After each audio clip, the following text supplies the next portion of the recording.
ಬಲಗಣ್ಣು ಬೆಳ್ಳಗಣ್ಣಿದೆ, ಸ್ವಲ್ಪ ಬಲಗೈ ಸ್ವಲ್ಪ ಸೊನ್ಸಗೈ ಇದೆ, ಆದ್ರೂ ನೋಡ್ಲಿಕ್ಕೆ ಸುಂದರವಾದ ನಿನಗೆ ತಕ್ಕ ಜೋಡಿ ತ್ರಿಪುರ ಸುಂದರಿ ಐಶ್ವರ್ಯ ರೈ. ಅಣ್ಣ ದಯವಿಟ್ಟು ಈ ಜನ್ಮದಲ್ಲಿ ನನಗೆ ಮದುವೆನೇ ಬೇಡ.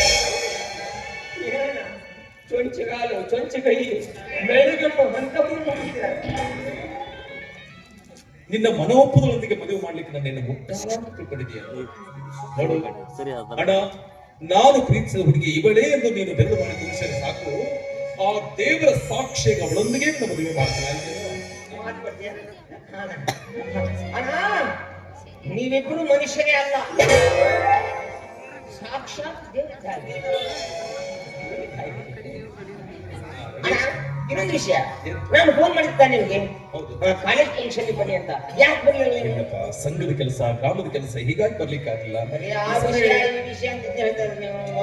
ನೆಕ್ಸ್ಟ್ ಟೈಮ್ ನಾನು ಬರ್ತೀನಲ್ಲ. ಕನ್ಯೆ ಅಂದ ತಕ್ಷಣ, ಮದುವೆ ಅಂದ ತಕ್ಷಣ ಒಂದೇ ಸಾರಿ ಹುಡುಗಿ, ಮತ್ತೆ ಕಾಲೇಜಲ್ಲಿ ಯಾವ್ದಾದ್ರು ಹುಡುಗಿ ಅಲ್ಲ ಹಾಗಿದ್ರೆ ಹೇಳು, ನಾವು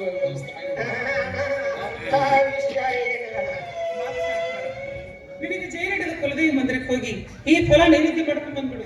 ಆಟಿಗೆ ಈಗ ನಾನು ಊರಿಂದ ಬಂದಿದ್ದೀನಿ, ತುಂಬಾ ಟೈರ್ಡ್ ಆಗಿದೆ. ಒಂದು ಸ್ನಾನ ಮಾಡ್ತೀನಿ, ಕಾಫಿ ಕುಡಿತೀನಿ, ಆಮೇಲೆ ದೇವಸ್ಥಾನ ಹೋಗ್ತೀನಿ. ಹಾಗಲ್ಲಪ್ಪ, ಮೊದಲು ದೇವಸ್ಥಾನಕ್ಕೆ ಹೋಗಿ ದೇವಿ ತೀರ್ಥ ಕುಡಿದು ಬಾ, ನಂತರ ಟೈಮ್ ಮಾಡ್ತಾನೆ ಕುಡಿದು ಹೋಗಂತೆ. ಅದೆಲ್ಲ ಆಗೋದಿಲ್ಲ. ಮೊದಲು ಕಾಫಿ, ಆಮೇಲೆ ದೇವ ತೀರ್ಥ, ಮೊದಲು ತೀರ್ಥೋಬ, ಆಮೇಲೆ ತೀರ್ಥೋಬ. ದೇವಸ್ಥಾನಕ್ಕೆ ಹೋಗಿ ತೀರ್ಥ ಕುಡಿಬಾರಂದ್ರೆ ಮೊದಲು ಟೀ ಕುಡಿತಾರಂತೆ. ನಡೆಯ ದೇವಸ್ಥಾನ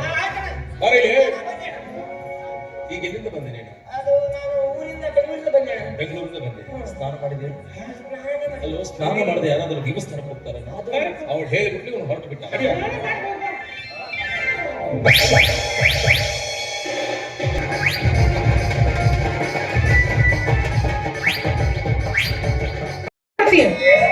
ಈ ಎಮ್ಮೆ ಕತ್ತೆ ಕುದುರೆ ಮಾಡ್ಕೊಂಡು ಹೋರಾಡೋದು ಬೇಡ, ನನಗೆ ಸುಂದರವಾದ ಹುಡುಗಿನ ನೋಡಿ ಮದುವೆ ಮಾಡ್ಕೊ. ಯಾವಾಗಲೂ ಬರೀ ಚೇಷ್ಟೆ ಮಾತೆ. ನೀವು ಚೇಷ್ಟೆಯ ಮಾತು ಇಲ್ಲಿ ಬರ್ತದೆ. ಇದು ನಿನ್ನತ್ತಿಗೆ ಅತೃಪ್ತ ಮನದ ದೃಷ್ಟಿ. ಒಂದಲ್ಲ ಎರಡಲ್ಲ 4 ಮಕ್ಕಳನ್ನು ಹೆತ್ತರು, ತೊಟ್ಟಿನಲ್ಲಿಟ್ಟು ತೂಗಿ ಜೋಗುಳ ಹಾಡುವ ಭಾಗ್ಯ ಪಡೆದು ಬರಲಿಲ್ಲ ನಿನ್ನತ್ತಿಗೆ. ಅದಕ್ಕೋಸ್ಕರ ಆದಷ್ಟು ಬೇಗ ನಿನ್ನೊಂದು ಮದುವೆ ಮಾಡಿ ನಿನ್ನ ಹೆಂಡತಿಯ ಹೊಟ್ಟೆಯಿಂದ ಹುಟ್ಟಿದ ಮಕ್ಕಳನ್ನಾದರೂ ಈ ತೊಟ್ಟಿನಲ್ಲಿಟ್ಟು ತೂಗಿ ಜೋಗುಳ ಹಾಡಬೇಕಂತಿದ್ದಾಳೆ ನಿನ್ನ ಅತ್ತಿಗೆ. ನಿಜ. ಇದೊಂದು ವಿಷಯದಲ್ಲಿ ಆ ದೇವರು ಅತ್ತಿಗೆ ತುಂಬಾ ಅನ್ಯಾಯ ಮಾಡಿಬಿಟ್ಟ. ಅಂತೂ ನನ್ನ ಮದುವೆ ಸಿದ್ಧತೆ ನಡೆಸಿದ್ರೆ ಅಂದಂಗಾಯ್ತು. ಈಗಾಗಲೇ ಕನ್ಯೆ ನೋಡ್ಬಿಟ್ಟಿದ್ದೀವೋ? ನೋಡಿದ್ರ ಅಣ್ಣ, ಕನ್ಯಾಮಣಿ ಹೇಗಿದ್ದಾಳೆ? ತುಂಬಾ ಸುಂದರವಾಗಿದ್ದಾಳೆ. ತುಂಬಾ ನೋಡ್ಲಿಕ್ಕೆ ತುಂಬಾ ಸುಂದರವಾಗಿದ್ದಾಳೆ. ಒಳ್ಳೆ ಕಲರು, ಸ್ವಲ್ಪ ಎಡಗಾಲಿ ಎಳೆದು